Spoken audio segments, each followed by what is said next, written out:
ಶಾರದಿಯ ಕರುಣವ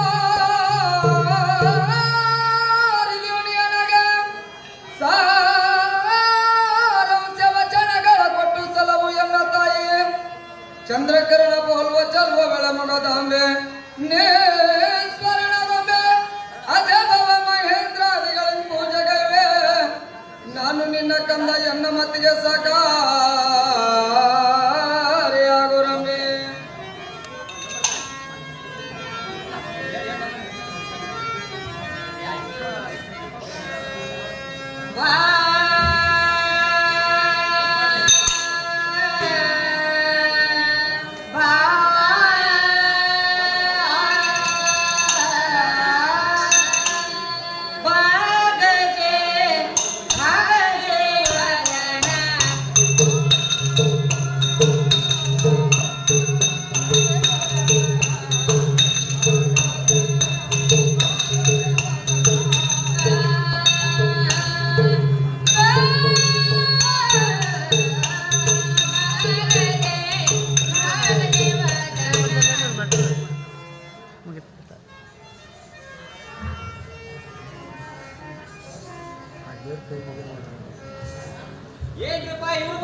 ಯಾಕೋ ನಿನ್ನ ಕಣ್ಣಿನ ಕಿಸೆದಾಗ ಹಾಕೊಂಡಿ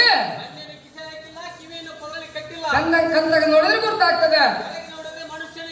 ಹೌದು ನಿಂತಿವ್ರ ಮುಖ ಅದ.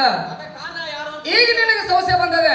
ಅಪ್ಪ ಪ್ರಥಮದಲ್ಲಿ ವಿಘ್ನೇಶ್ವರ ವಿಘ್ನೇಶ್ವರ ಅಂತ ನಾಮಾಂಕಿತ ಬಂದದ. ರೂಢಿಯಲ್ಲಿ ಎಲ್ಲರ ಕಲವಂತ ಹೆಸರು ಬೇರೆ ಅದ. ಗಣಪತಿ ಗಣಪತಿ ಅಂತ ಯಾಕೋ ಮಾರಾಯ ಐದೇ ದಿವಸಕ್ಕ ಅಂತ ಮಣ್ಣಿನ ಕೃತ್ರಿಮ ಗಣಪತಿ ಇವರಲ್ಲ. ಇಹ ಪ್ರಕೃತಿ ದೇವ ಜಡ್ಜೀವತ್ವಃ ಅಂಕಿಂತ ಸಂಖ್ಯಾಂತ ದೇಶಮೇಶ. ಇವತ್ತಿನ ದಿನ ಇಲ್ಲಿಗೆ ಬರಬೇಕಾದ್ರೆ ಕರ್ನಾಟಕ ರಾಜ್ಯ ಏಡ್ಸ್ ಪ್ರಿವೆನ್ಷನ್ ಸೊಸೈಟಿ ಬೆಂಗಳೂರು, ಜಿಲ್ಲಾ ಆರೋಗ್ಯ ಮತ್ತು ಕುಟುಂಬ ಕಲ್ಯಾಣ ಇಲಾಖೆ ಹಾವೇರಿ ಇವರ ಒಂದು ಸಂಯುಕ್ತ ಆಶ್ರಯದಲ್ಲಿ HIV ಅಂದ್ರೆ ಹೇಗೆ ಬರ್ತದ, ಅದರಿಂದ ನಾವು ಹೇಗೆ ದೂರ ಇರಬೇಕು ಜನಜಾಗೃತಿ ಕಾರ್ಯಕ್ರಮ ಕುರಿತು ಅಲ್ಲಿಂದ ಇಲ್ಲಿವರೆಗೆ ಬಂದ. HIV ಅಂದ್ರೆ ಏನು?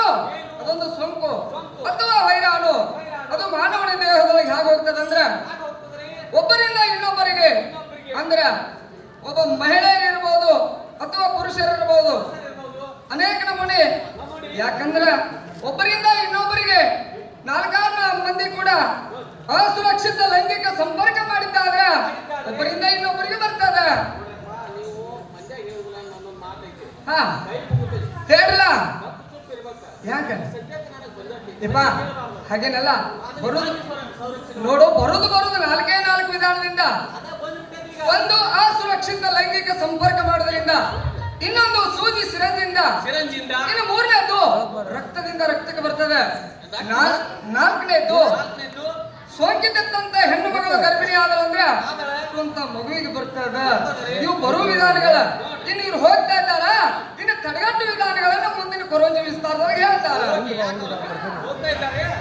ಹೋಗಿ ಬರುವ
ಆ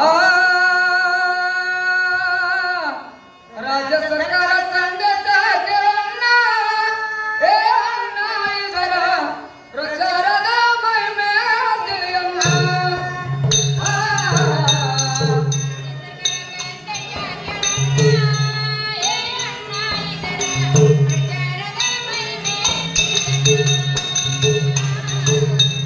ರಾಜ್ಯ ಸರ್ಕಾರ ಸಂದೇಶ ಕೇಳಣ್ಣ, ಏ ಅಣ್ಣ ಇದರ ಪ್ರಚಾರದ ಮಹಿಮೆ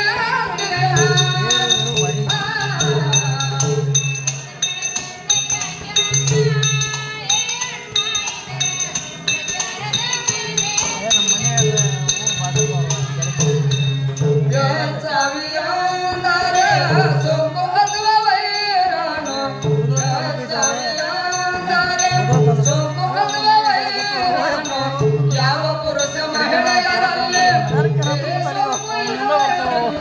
ಯಾವ ಪುರುಷ ಮಹಿಳೆಯರಲ್ಲಿ ಈ ಸೊಂಕು ಇರುವವರಿಂದ ಅವರಿಬ್ಬರ ಅಸುರಕ್ಷಿತ ಲೈಂಗಿಕ ಸಂಪರ್ಕದಿಂದ ಅವರಿಬ್ಬರ ಅಸುರಕ್ಷಿತ ಲೈಂಗಿಕ ಸಂಪರ್ಕದಿಂದ ಒಬ್ಬರಿಂದ ಇನ್ನೊಬ್ಬರಿಗೆ ಹರಡುವುದರಿಂದ ಒಬ್ಬರಿಂದ ಮತ್ತೊಬ್ಬರಿಗೆ ಹರಡುವುದರಿಂದ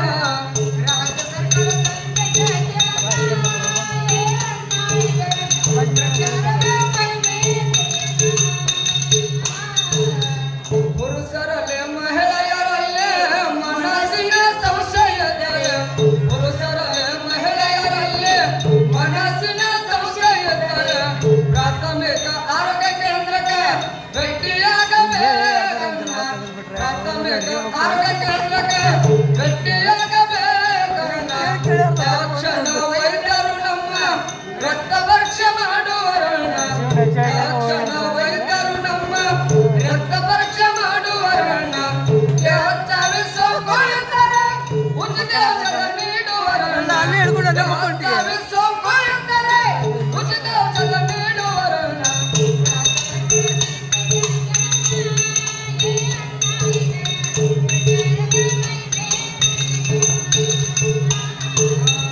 ರಾಜ್ಯ ಸರ್ಕಾರ ಸಂಘದ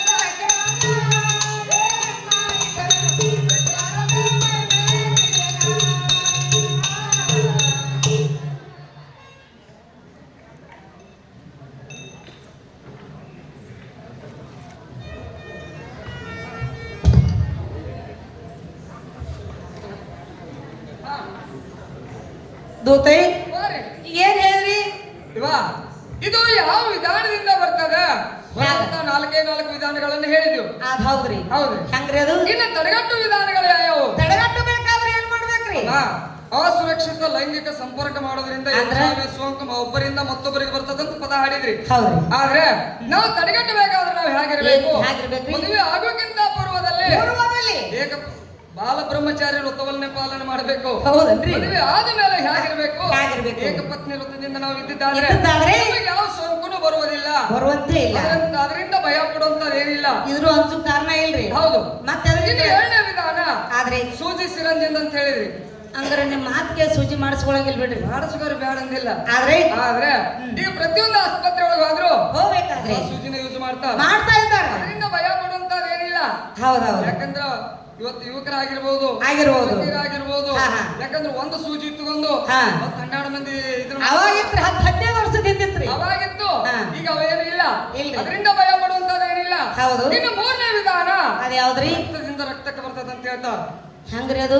ಅಂದ್ರ ಸೋಂಕಿತಂತ ಮನುಷ್ಯನ ರಕ್ತವನ್ನು ಹಾ, ಹಾ. ನಾವು ಪರೀಕ್ಷೆ ಮಾಡಿದ ಪಡೆದದ್ದಾದ್ರೆ ಪಡೆದದ್ದಾದ್ರೆ ರಕ್ತದಿಂದ ರಕ್ತಕ್ಕೆ ಬರ್ತದೆ ಅಂತ ಹೇಳ್ತಾರೆ. ಅಲ್ರಿ ಹೋರಿ ಈಗ ಎಲ್ಲರೂ ಶಾನ್ಯಾರಾಗ್ಯಾರಿ. ಹೇಳ್ರಿ. ಹೌದಿಲ್ರಿ? ಹೌದಲ್ರಿ? ರಕ್ತ ಪರೀಕ್ಷೆ ಮಾಡಿದ್ದ ಹಾಕಿಸ್ಕೊತಾರಿ. ಹೌದು. ಇದರಿಂದ ಭಯ ಪಡುವಂತದ್ದು ಏನಿಲ್ಲ. ಅಂಜುವಂತ ಕಾರಣನೇ ಇಲ್ಲ. ನಾಲ್ಕನೇ ವಿಧಾನ ಮತ್ತೆ ಯಾವ್ರಿ? ಯಾವ್ದಂದ್ರೆ ಸೋಂಕಿತಂತ ಹೆಣ್ಣು ಮಗಳು ಹೆಣ್ಣು ಮಗಳು ಗರ್ಭಿಣಿ ಆದಳು ಅಂದ್ರ ಹಾ, ಹಾ. ಹುಟ್ಟುವಂತ ಮಗುವಿಗೆ ಬರ್ತದ. ಗರ್ಭಿಣಿ ಆದ್ಮೇಲೆ ಹಾ. ಹುಟ್ಟುವಂತ ಮಗು ಬರ್ತದ. ಮಗುವಿಗೆ ಬರ್ತದ. ಮತ್ ಬರ್ಲಾರ್ದಂಗಾದ್ರೆ ಏನ್ ಮಾಡ್ಬೇಕ್ರಿ? ನಾವೇನ್ ಮಾಡ್ಬೇಕು? ನಮ್ಮ ಊರಲ್ಲಿ ಇರ್ತಕ್ಕಂತ ಯಾರಿಗ್ರಿ? ಆಶಾ ಕಾರ್ಯಕರ್ತರಿಗೆ ನಾವು ಭೇಟಿ ಆಗಬೇಕು. ಆಶಾಗಳು ಭೇಟಿಯಾಗಿ ನಾವು ಭೇಟಿ ಆದದ್ದಾದ್ರೆ ಅವ್ರು ಎಲ್ಲಿ ಕರ್ಕೊಂಡು ಹೋಗ್ತಾರೆ? ಅವ್ರು ನಮ್ಮನ್ನ ಏನ್ ಮಾಡ್ತಾರೆ? ಹತ್ತಿರದಲ್ಲಿದ್ದಂತ ಸರ್ಕಾರಿ ಆಸ್ಪತ್ರೆ ಕರ್ಕೊಂಡು ಹೋಗ್ತಾರೆ. ಕರ್ಕೊಂಡು ಹೋಗ್ತಾರೆ. ಅಲ್ಲಿ ಹೋಗಿ ನಮ್ಮನ್ನ ಹೆಸರನ್ನು ನೋಂದಣಿ ಮಾಡ್ತಾರೆ ಮಾಡ್ತಾರೆ. ಪ್ರತಿ ತಿಂಗಳಲ್ಲಿ ಚೆಕ್ ಮಾಡಿಸೋದ್ರಿಂದ ಚೆಕ್ ಮಾಡಿಸ್ತಾರೆ. ಅಕಸ್ಮಾತ್ ಹೆರಿಗೆ ಮಾತ್ರ ಕಡ್ಡಾಯವಾಗಿ ಸರ್ಕಾರಿ ಆಸ್ಪತ್ರೆಯಲ್ಲೇ ಆಗಬೇಕು. ಯಾಕೆ ಮನ್ಯಾಗ ಆದ್ರೂ ನಡೆಯಂಗಿಲ್ರಿ? ಇಲ್ಲಿ ಆದ್ರೆ ಆಗೋದಿಲ್ಲ. ಆಯ್ಗಳು ಬಂಟರ್ ಮಾಡಿಸ್ಬೇಕಿದ್ರಿ. ಅವಾಗಿತ್ತಮ್ಮ ಅದು. ಇವಾಗ ಏನದ ಅಂದ್ರ ಹೆರಿಗೆ ಕಡ್ಡಾಯವಾಗಿ ಸರ್ಕಾರಿ ಆಸ್ಪತ್ರೆಯಲ್ಲಿ ಹೆರಿಗೆ ಆದದ್ದಾದ್ರೆ ಆದದ್ದಾದ್ರಿ ಹುಟ್ಟುವಂತ ಮಗುವಿಗೆ ಬಾರದ ಹಾಗೆ ಅವರು ತಡೆಗಟ್ಟುತ್ತಾರು. ಹೌದು. ಅಕಸ್ಮಾತ್ ಇನ್ನೊಂದು ಮಾತು ಹೇಳ್ತಾನ. ಏನ್ರಿ? ಯಾಕಂದ್ರ ಏನೋ ನಾವು ಕಾಲು ಜಾರಿಯಪ್ಪ ಹೌದು. ಮತ್ತೊಂದು ಏನೋ ಕಾರ್ಬಾರ್ ಮಾಡಿವನು ಅಂತ ನಿಮ್ಮ ನಮ್ಮಲ್ಲಿ ಮನಸ್ಸಿನಲ್ಲಿ ಭಯ ಇತ್ತಂದ್ರೆ ಸಂಶಯ ಇತ್ತಂದ್ರಿ. ಮನಸ್ಸಿನಲ್ಲಿ ಸಂಶಯ ಇತ್ತಂದ್ರೆ ನಾವೇನ್ ಮಾಡ್ಬೇಕು? ಆದ್ರೆ? ಹತ್ತಿರದಲ್ಲಿದ್ದಂತ ಸರ್ಕಾರಿ ಆಸ್ಪತ್ರೆಗೆ ಹೋಗ್ಬೇಕು. ಭೇಟಿಯಾಗಿ ಅಲ್ಲಿ ಹೋದದ್ದಾದ್ರ ಏನ್ ಮಾಡ್ತಾರೆ? ಅಲ್ಲಿ ICTC ಅನ್ನುವಂತ ಆತ್ಮ ಸಮಾಲೋಚನಾ ಪರೀಕ್ಷಾ ಕೇಂದ್ರದವ್ರು ಇರ್ತಾರೆ. ಹೌದನ್ರಿ? ರಕ್ತವನ್ನು ಚೆಕ್ ಮಾಡ್ತಾರೆ. ಮಾಡಿದಾಗ? ಚೆಕ್ ಮಾಡಿ ಹ್ಮ್. ಸೋಂಕಿತ್ತು ಹೌದು. ಔಷಧ ಕೊಡ್ತಾರೆ. ಕೊಡ್ತಾರೆ. ಇಲ್ಲ ಅಂದ್ರೆ ಇಲ್ಲ ಅಂತ ಹೇಳ್ತಾರ. ಅಂಜು. ಅದರಿಂದ ಭಯ ಪಡುವಂತದ್ದು ಏನೂ ಇಲ್ಲ. ಏನೇನೂ ಇಲ್ಲ. ಇನ್ನು ಸೋಂಕಿದ್ದಂತ ಮನುಷ್ಯನಿಗೆ ಕಳಂಕ ತಾರತಮ್ಯ ಮಾಡಬಾರದು. ಇಲ್ಲಿವರೆಗೆ ಎಲ್ಲರೂ ಅದನ್ನ ಹೇಳ್ಕೊತ ಬಂದ್ರ. ಯಾಕಂದ್ರೆ ಕಳಂಕ ತಾರತಮ್ಯ ನಾವು ಮಾಡಿದ್ದಾದ್ರೆ ಒಂದ್ ವೇಳೆ ಮಾಡಿದ್ದಾದ್ರಿ ಇವತ್ತು 20 ವರ್ಷ ಬಾಳ ಅವನು ಇವತ್ತು ಸೋಂಕ ಐತೆ ಅಂದ್ಕೂಲೆ ಅವ್ನು ಮುಟ್ಟಿಸ್ಕೋಬಾರ್ದು, ಹೌದು. ಅವನು ಕುಂತಲ್ಲಿ ಕುಂದ್ರಬಾರ್ದು ಅನ್ನುವಂತ ಕಳಂಕ ತಾರತಮ್ಯ ನಾವು ಮಾಡಿದ್ದಾದ್ರೆ ಆ ಮನುಷ್ಯನಿಗೆ ಮಾನಸಿಕ ಮಾಡ್ಕೊಂಡು ಇವತ್ತು 20 ವರ್ಷ ಬಾಳ ಅವನು 5 ವರ್ಷ 6 ವರ್ಷ 10 ವರ್ಷದಾಗ ಸಾಯ್ಬಹುದು. ಅದಕ್ಕಾಗಿ ಆದ್ರೆ ಕಳಂಕ ತಾರತಮ್ಯ ಮಾಡಬಾರದು. ಅವನು ಯಾವ ರೀತಿಯಿಂದ ನಾವು ನೋಡ್ಕೋಬೇಕಪ್ಪ ಅಂದ್ರೆ ನೋಡ್ಬೇಕಾದ್ರೆ ಹ್ಯಾಗ್ ನೋಡ್ಬೇಕ್ರಿ? ನಮ್ಮ ಮನೆಯಲ್ಲಿರ್ತಕ್ಕಂಥ ಅಣ್ಣ ತಮ್ಮಂದಿರು, ಅಕ್ಕ ತಂಗಿಯರು, ತಾಯಿ ತಂದೆಗಳು ನೋಡ್ದಂತೆ ಹಿರಿಯರು ನಾವು ಹೇಗ ಭಾವನೆಯಿಂದ ನೋಡ್ತೀವಿ ಅದೇ ಪ್ರಕಾರ ಅವ್ರನ್ನು ನೋಡಿದಾದ್ರೆ ಏನ್ ಮಾಡ್ತಾರೋ? 10 ವರ್ಷ ಬಾಳ ಅವನು 20 ವರ್ಷ ಆದ್ರೂ ಅವನಿಗೆ ಬಹಳಲಿಕ್ಕೆ ಅಧಿಕಾರ ಐತಿ. ನಮ್ಮ ಸರ್ಕಾರದವರು ಔಷಧ ಉಪಚಾರ ಮಾಡ್ತಾರೆ. ಅದರಿಂದ ಭಯ ಪಡುವಂತದಿಲ್ಲ. ಕಳಂಕ ತಾರತಮ್ಯ ಮಾಡಿದ್ದಾದ್ರೆ ಏನಾಗ್ತದಂದ್ರ ಆ ಮನುಷ್ಯ ಮಾನಸಿಕ ಮಾಡ್ಕೊಂಡು ಕಂಪ್ಲೇಂಟ್ ಮಾಡಿದಂದ್ರೆ 1 ವರ್ಷದಿಂದ 2 ವರ್ಷದವರೆಗೆ ಜೈಲ್ ಶಿಕ್ಷೆ ಆಗ್ತದೆ. 1 ಲಕ್ಷದಿಂದ 2 ಲಕ್ಷದವರೆಗೆ ದಂಡನೂ ಆಗ್ತದೆ. ಆದ ಕಾರಣ ಕಳಂಕ ತಾರತಮ್ಯ ಎಂದು ಮಾಡಬಾರದು. ಆದ ಕಾರಣ ಸರ್ಕಾರದವ್ರು ಏನ್ ಹೇಳ್ತಾರೆ? ಯಾವುದೋ ಒಂದು ಸೋಂಕಿದ್ದ ಮನುಷ್ಯ ಇತ್ತಂದ್ರ ಹತ್ತಿರದಲ್ಲಿದ್ದಂತ ಸರ್ಕಾರಿ ಆಸ್ಪತ್ರೆ. ಧನ್ಯವಾದಗಳು. ನಿಮಗೆ ಜೋರಾದ ಚಪ್ಪಾಳೆ ತಟ್ಟುತ್ತವರಿಗೆ ಅಭಿನಂದನೆಗಳನ್ನ. ನೀವು